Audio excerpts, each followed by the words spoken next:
उत्सव मनाते हैं, खेलते हैं, खाते हैं, आनंद मनाते हैं। किंतु जब कोई प्रिय हमसे दूर चला जाता है, इस संसार से चला जाता है, तब हम दुर्बल हो जाते हैं, सदा दुखी रहते हैं। क्या ये होना चाहिए? इस प्रकृति को देखिए, वृक्ष पत्तों के झड़ने से शोक नहीं मनाता, वो नए पत्तों के आने का स्वागत करता है। कल आप भी किसी के स्थान पे आए थे और कल आपके स्थान पे भी कोई और अवश्य आए, क्योंकि ये परिवर्तन है, ये इस प्रकृति का नियम है। इसमें शोक कैसे? जो छूटा उसका शोक मनाने के स्थान पर जो मिलेगा या जो आपके पास है उसका आनंद उठाइए। राधे राधे। व्यक्ति किसी और वस्तु या भाव से परिचित हो ना हो, भय और भविष्य दोनों ही व्यक्ति के मन में सदैव रहते हैं, जिनका अस्तित्व व्यक्ति के अस्तित्व पे भारी रहता है। विचित्र है ना? वह वो है जिसे आप नहीं जानते, जो अनजान है, और इसी कारण आपको भय लगता है कि ना जाने क्या होगा। भविष्य वो है जो अब तक घटा ही नहीं, तो जो घटा ही नहीं उसके विषय में चिंता क्यों? आपके हाथ में है वर्तमान। वर्तमान के कर्म सत्य मन से कीजिए और सोचिए ये कि अपने कर्मों को और कितनी श्रेष्ठता से किया जा सकता है। इसलिए आप विश्वास कीजिए, यदि वर्तमान के कर्मों को आप सत्य मन से करोगे तो भय स्वयं ही निकल जाएगा और भविष्य का फल अवश्य ही मीठा होगा। इसलिए भय और भविष्य से डरना छोड़ दीजिए, इस वर्तमान को जी। हम सबको कभी न कभी तो क्रोध आता ही और आएगा भी।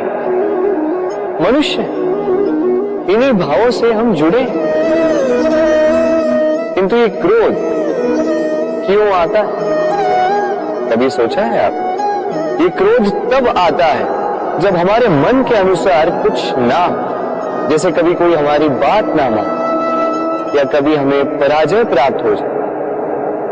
किंतु इन सारी परिस्थितियों में आधार एक ही है कि कहीं न कहीं, किसी न किसी स्थान पे हम दुर्बल हैं। क्रोध जन्म लेता है हमारी दुर्बलता से और फिर वो हमारी सबसे बड़ी दुर्बलता बन जाता है। यदि क्रोध को वश में न रखा जाए तो भ्रम जन्म लेता है। यदि भ्रम को वश में न रखा जाए तो विवेक व्याग्र होने लगता है, और यदि व्याग्रता को वश में न किया जाए तो व्यक्ति का तर्क ही नष्ट हो जाता है, सोचने समझने की शक्ति शून्य हो जाती है और फिर उस व्यक्ति का पतन हो जाता है। इसलिए अपने क्रोध पर वश रखें और अपने मन को शांत होने के लिए करें। राधे राधे। अक्सर आपके बड़े बूढ़ों ने आपसे कहा होगा कि ये संसार दुख का मूल है और ईश्वर भक्ति उस दोष से दूर जाने का मार्ग है। किंतु सोचिए, यदि ये संसार दुख का सागर होता तो क्या नियति आपको यहां पर जन्म लेने देती? क्या ईश्वर यहां पर अवतार लेते? जब समस्याओं पर हमारा वश नहीं चलता, हम आरोप लगाते हैं इस संसार पर। यहाँ के लोगों सोचते हैं कि काश मैं यहाँ पे आया ही ना हो। एक किसान बंजर धरती पर जाता है और अपने परिश्रम से उसे लहलहाते खेत में परिवर्तित करता है। एक दर्जी जिसके पास एक सामान्य सा वस्त्र आता है, अपने परिश्रम से उसे एक सुंदर वेश में परिवर्तित कर देता है। आप भी परिश्रम कीजिए। ये महत्वपूर्ण नहीं है कि आप किस संसार में आए, ये महत्वपूर्ण नहीं है कि आप यहाँ कैसे आए।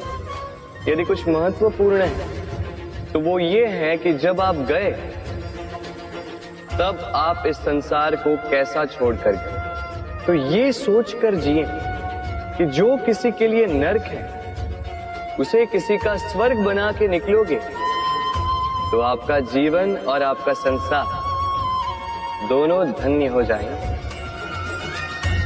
राधे राधे। कभी आपने सोचा इस संसार में हम सबसे अधिक किससे जुड़े? अब कोई कहेगा माता पिता, कोई कहेगा मित्र, कोई कहेगा पत्नी, तो कोई कहेगा संतान।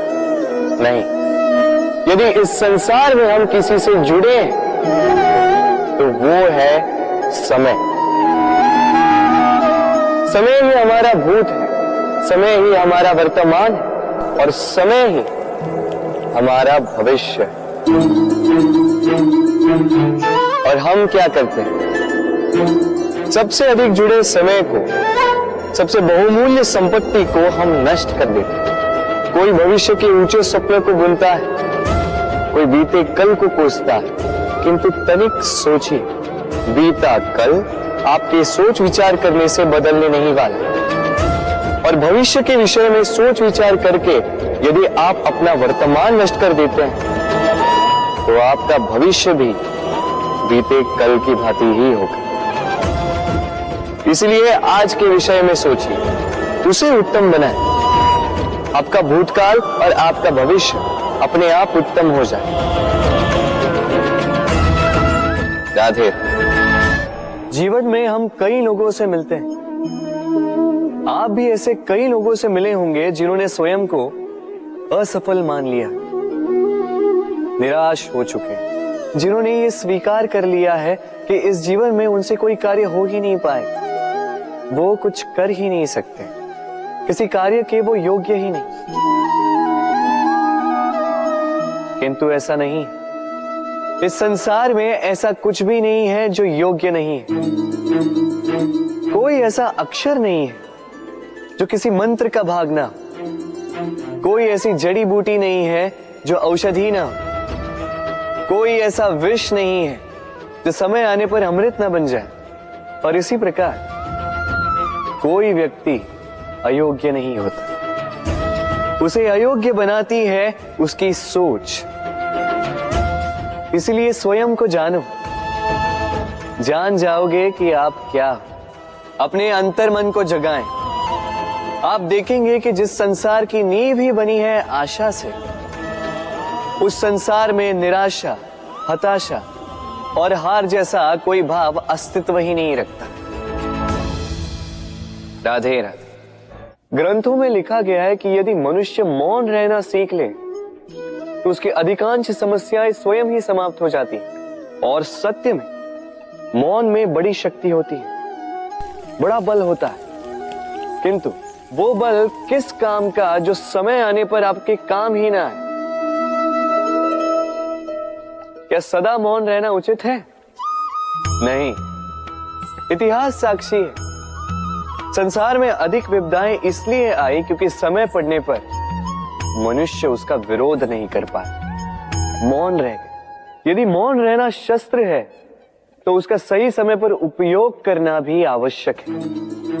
यदि अकारण मौन रहोगे तो बुरे तत्व उसे सहमति समझ लेते, फिर धीरे धीरे वो आपका स्वभाव बन जाता है, आपका अभ्यास हो जाता है और फिर आपका व्यक्तित्व एक साधारण से पाषाण के भांति बन जाता है।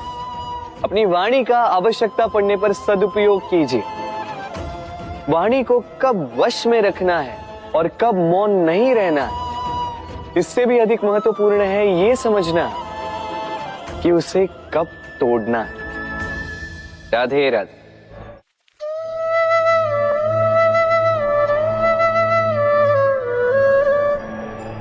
असमंजस में होंगे ना कि मैं क्या कर रहा हूं, क्या लिख रहा हूं, देखना चाहेंगे? अब आप सोच रहे होंगे कि मैं माटी पे माटी क्यों लिख रहा हूं। इसके पीछे एक बड़ा कारण, किंतु वो बताने से पूर्व तनिक मुझे पानी पे पानी तो लिखने दीजिए।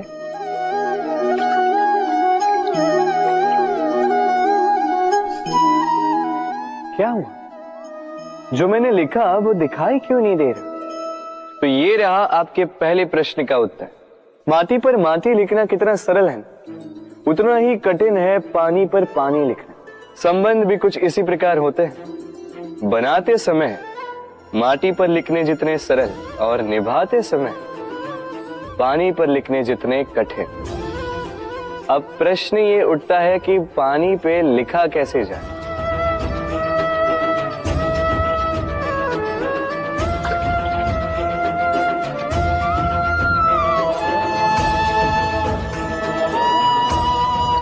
इस प्रकार ये पाषाण जल की सतह से होते हुए जल में समा गए। ठीक इसी प्रकार हमें संबंधों को भी निभाना है। इस पाषाण की भांति निष्ठा से गहराई में जाओ, संबंध कभी नहीं बिखरेंगे। राधे राधे।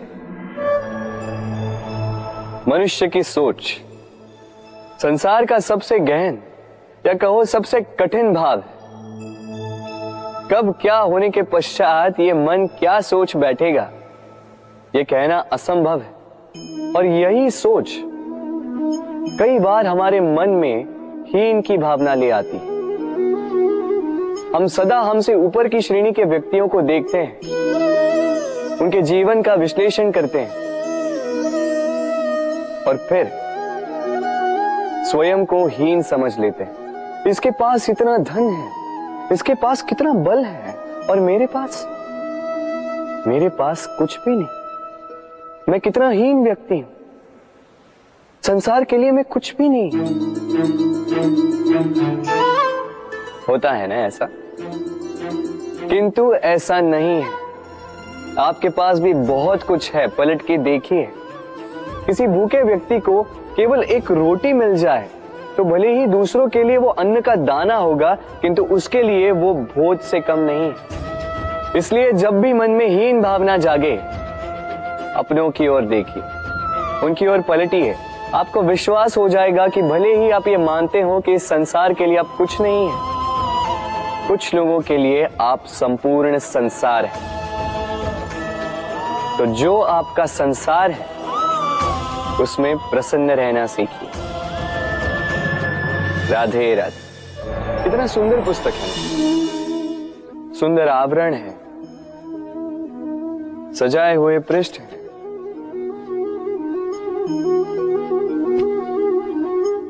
किंतु क्या ये सत्य में अद्भुत पुस्तक कहलाने की पात्र है? क्या इसमें जो लिखा है वो सत्य है, प्रेरणादायी है, हमारे लिए मूल्यवान है? कैसे निश्चय लिया जाए इस बात का? अब आप सोचेंगे कि सीधी सी बात है, आवरण को देख के पुस्तक की गुणवत्ता कैसे जानी जा सकती? इसके लिए तो आपको उसे पढ़ना होगा, उसे समझना होगा, समय देना होगा, है ना? बिल्कुल उचित सोच रहे हैं आप। बस आश्चर्य की बात यह है कि पुस्तक के विषय में आप ये सारी बातें जानते हैं, किंतु किसी व्यक्ति के विषय में आप ये सारी बातें मन में नहीं लाते। व्यक्ति का मूल्यांकन भी उसके वस्त्रों से, उसके शारीरिक रूप से या उसकी सुंदरता से नहीं किया जा सकता। उसके लिए आपको उस व्यक्ति को पढ़ना होगा, उसे समझना होगा, उसे समय देना होगा। पर हम क्या करते हैं? पहनावे, रंग, सुंदरता को देखकर आकर्षित हो जाते हैं, उसे प्रेम समझ बैठते हैं, और आए दिन कोई ना कोई ये कहते सुनाई देता है कि उसकी प्रेम कहानी सफल नहीं हो पाई, उसे छल मिला। किंतु इसमें दोष किसी और का नहीं, स्वयं आपका है। आपने उस व्यक्ति को समय नहीं दिया, आपने उस व्यक्ति के विचार नहीं परखे। प्रेम 2 क्षण में बनने वाला पकवान नहीं है। इसका स्वाद चखने के लिए आपको जीवन भर का समय देना पड़ेगा। तो समय दीजिए, एक दूसरे के रूप से नहीं, आत्मा से जुड़ी। निश्चित ही मन प्रसन्नता से कह उठेगा, राधे राधे। भूल और मनुष्य, इन दोनों का संबंध कुछ वैसा है जैसा पंख और चिड़िया का, जैसा धारा और नदिया का। यदि भूल मनुष्य के स्वभाव का इतना महत्वपूर्ण अंग है तो आप सोचिए, इस पर लज्जा क्यों? इस पर लज्जा करना ठीक है ही नहीं। वैसे देखा जाए तो भूल हमें स्वयं को और श्रेष्ठ बनाने का अवसर देती है, पहले से अच्छा प्रदर्शन करने की प्रेरणा देती है। अब कदाचित आप में से कुछ इस बात से सहमत नहीं हो, क्योंकि बहुतों की दृष्टि में भूल दोष को जन्म देती, दोष अपराध को, और अपराध के लिए क्षमा नहीं दंड मिलना चाहिए। किंतु क्या आपने कभी सोचा है कि ऐसा क्यों होता है? क्या कारण है इसका? इसका कारण है भूल स्वीकार करने से बचना। यदि आप कोई भूल करोगे और उसे स्वीकारोगे नहीं तो वो भूल दोष में बदल जाएगी और वो दोष अपराध। तो साहस रखिए, अपनी भूल को स्वीकार करना अपनी भूल को सुधारने की दिशा में सबसे पहला कदम होता है। और स्मरण रखिएगा, यदि कुछ अपराध है तो वो है समय पे अपनी भूल ना स्वीकार। राधे राधे। एक शब्द है जो हमें कभी कभी या कहो कई बार सुनाई देता है, स्वार्थ। वो व्यक्ति स्वार्थी है, उसने स्वार्थ में आके ये बुरा कर्म कर दिया, आदि इत्यादि। देखा जाए तो संसार स्वार्थ को पाप का मूल मानने लगा, परंतु क्या स्वार्थ सच में बुरा है? नहीं। स्वार्थ ये शब्द बना है स्व से, अर्थात स्वयं से, यानी कि जिस कार्य में केवल स्वयं का अर्थ हो, केवल स्वयं का लाभ चाप हो, वो स्वार्थ। अब प्रश्न ये उठता है कि आपका स्व क्या है? यदि आपके स्व में केवल आप हैं तो आप अवश्य स्वार्थी हैं। यदि आपके स्व में परिवार सम्मिलित है तो आप परिवार्थी हैं। यदि आपके स्व में अन्य लोग सम्मिलित हैं तो आप परोपकारती हैं। और यदि आपके स्व में ये संसार सम्मिलित है तो आप परमार्थी हैं। तो अपने स्वार्थ से दूर ना जाएं, उसका विस्तार करें। अपने अस्तित्व का विस्तार करोगे तो ये स्वार्थ स्वयं ही परमार्थ में बदल जाएगा। राधे राधे। हम में ऐसा कोई नहीं होगा जिसने वृक्षों को ना देखा, वृक्षों पे इन पक्षियों को ना देखा, इनके घोंसलों को ना देखा, इन पक्षियों को अपने छोटे छोटे बच्चों को भोजन कराते ना देखा। संसार का सबसे ममत्व वाला दृश्य होता है। चिड़िया दूर से अपनी चोंच में दाना भरकर लाती, स्वयं भोजन करने में असक्षम संतान की चोंच में डालती, स्वयं भूखी रहकर निस्वार्थ निश्चलता से। और जब संतान के पंख निकल आते हैं वो उसे उड़ना सिखाती और उसके पश्चात उसे स्वतंत्र कर देती है अपना जीवन जीने के लिए। इस आकाश में उड़ान भरने के लिए। और हम मनुष्य क्या करते हैं?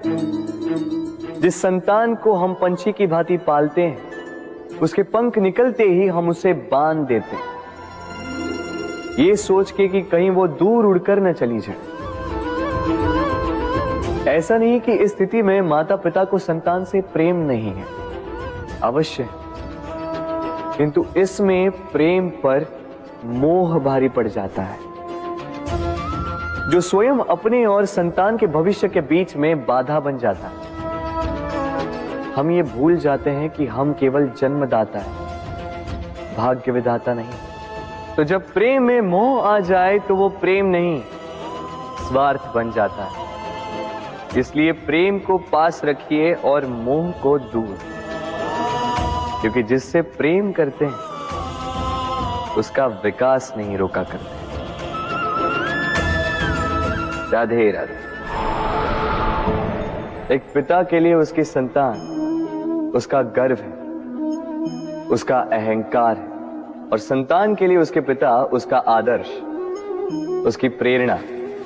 बिना कहे पिता संतान की हर इच्छा समझ जाता है और उसे पूरी करने की चेष्टा करता है। दूसरी ओर संतान सदैव प्रयास करता है कि अपने माता पिता को गर्वित करता रहे, किंतु ये बंधन एक स्थान पे आके टूट जाता है। तब जब संतान स्वयं की इच्छा से अपना जीवन साथी चुनना चाहे। क्यों? कारण है संवाद की कमी। जब बात आती है संतान के विवाह की, तो माता पिता सोचते हैं कि इसमें संतान से क्या पूछना, हम उसके लिए कुछ अनुचित तो चाहेंगे नहीं। और संतान का यह मानना होता है कि उसका भविष्य चुनना उसका अधिकार है। दोनों आपस में दुखी रहते हैं, किंतु बात कोई नहीं करता। होना यह चाहिए कि माता पिता को उसी स्नेह के साथ संतान की इच्छा समझ लेनी चाहिए और संतान को उसी विश्वास के साथ माता पिता को विश्वास में ले लेना चाहिए। एक बार संवाद करके देखिए, वर्तमान और भविष्य दोनों ठीक हो जाएंगे। मन बड़ी ही विचित्र कृति है ये मन। शरीर के किस अंग में बसता है कोई नहीं जानता, किंतु संपूर्ण शरीर इस मन की इच्छा साकार करने के लिए प्रयास करता रहता है। अब यदि मन कुछ खाने का करे तो व्यक्ति उसकी वनो उपवनों की इच्छा साकार करने का माध्यम ढूंढता रहता है। अब यदि मन किसी को शत्रु समझ ले तो व्यक्ति उसे नष्ट करने का हर संभव प्रयास करता है। अब यदि मन किसी से प्रेम करे तो उसकी प्रसन्नता के लिए हर सीमा लांघने के लिए सज्ज रहता है। परंतु जीवन सुखद हो, इसके लिए आवश्यक है कि मन खाली हो। इस बांसुरी की भांति भीतर कुछ भी नहीं, न राग है न द्वेष, तब भी तार छेड़ने पर स्वर निकलता है। इसी प्रकार मन को भी भावनाओं से मुक्त रखना आवश्यक है।